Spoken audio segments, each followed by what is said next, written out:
What did you make of his speech? Disagree with the Prime Minister here, Peter. We can't meet net zero emissions without any option but to smash the industries that regional Australia relies on. Our cattle sector is a big producer of emissions, our manufacturing sector, obviously, our power stations, our coal mines.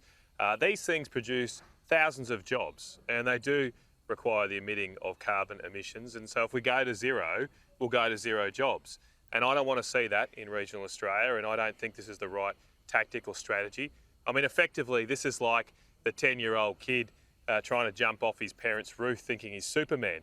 He doesn't have the technology to fly, and he's going to fall flat in his face. And we're going down the same path here as a country. We don't have the technology to do these things. We can't fly, and we're going to fall flat in our face if we keep trying to impose these costs on jobs in regional Australia. But isn't there a carve-out for agriculture?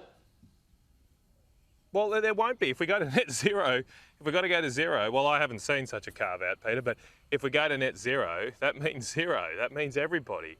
Now, I don't want to carve out agriculture. I don't want to carve out any industry because I don't think we should be going for a mythical, fantasy-like target, which is only going to impose massive amounts of red tape and uncertainty on these sectors. The problem here is people now who want to grow and develop new parts of Australia, people who want to build a power station, people who want to open up a new coal mine. There's a whole degree of uncertainty placed on those investments if we proceed down this route.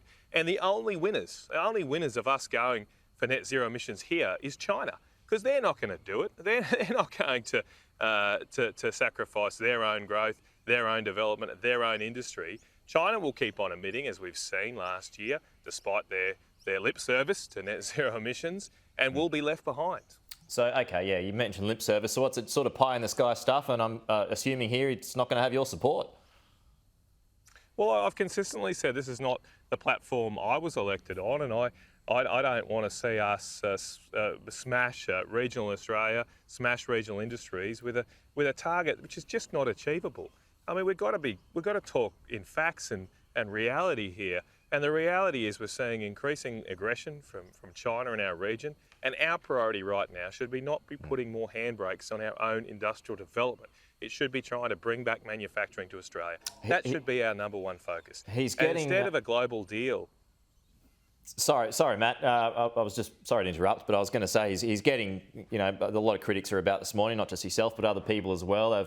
They've referred to a sort of patronising tone that he used last night as well by saying that net zero is not going to be achieved in wine bars and such places. Do you agree with that? Oh, look, I'm not that interested in commentary about tone.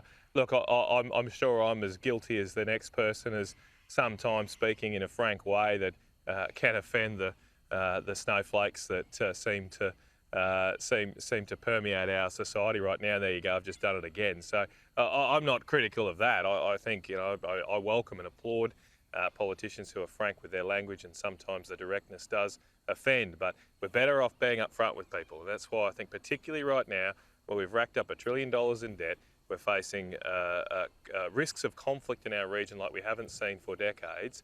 Our priority must be to reindustrialise this country and get back to making things so we can defend ourselves. Well, and what did you make of Labor saying yesterday that it's not going to stand in the way, according to Madeleine King, not going to stand in the way of new coal mines and believes that coal will be exported beyond 2050? Well, it's kind of laughable. I mean, the Labor Party have had a multitude of positions on this issue. They've only discovered the merit in fighting for other people's jobs when their own jobs have been threatened. And so I know out here in central Queensland, where I am today in Rockhampton, there's a lot of cynicism about these last-minute conversions from the Labor Party to the cause of coal jobs. Joel Fitzgibbon, before last election, was talking down the prospects of coal, not particularly interested in supporting and defending the coal industry. Then he nearly lost his own job.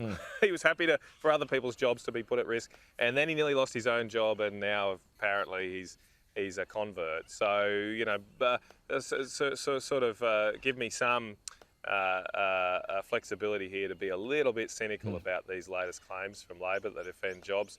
I think those people who defend jobs in the good times and bad are the ones that win the trust of the people of regional Australia. Okay, and just finally, Senator, I just want to get your thoughts on National Cabinet.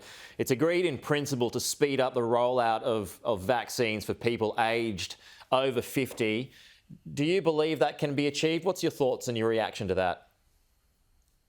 Well, look, I welcome the fact that it seems like the Premiers and the Prime Minister were getting down to business yesterday. I have been disappointed in the late parts of last year that a National Cabinet had turned into a bit more of a stage show rather than a workplace, and it just seemed like an ability that the meeting was a precursor before the Premiers and others got out and did press conferences to spruik their latest critiques of the federal government in particular.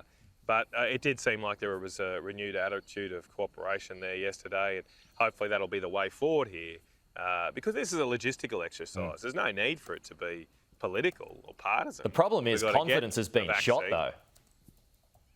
Well, I was always saying, and I don't actually accept that.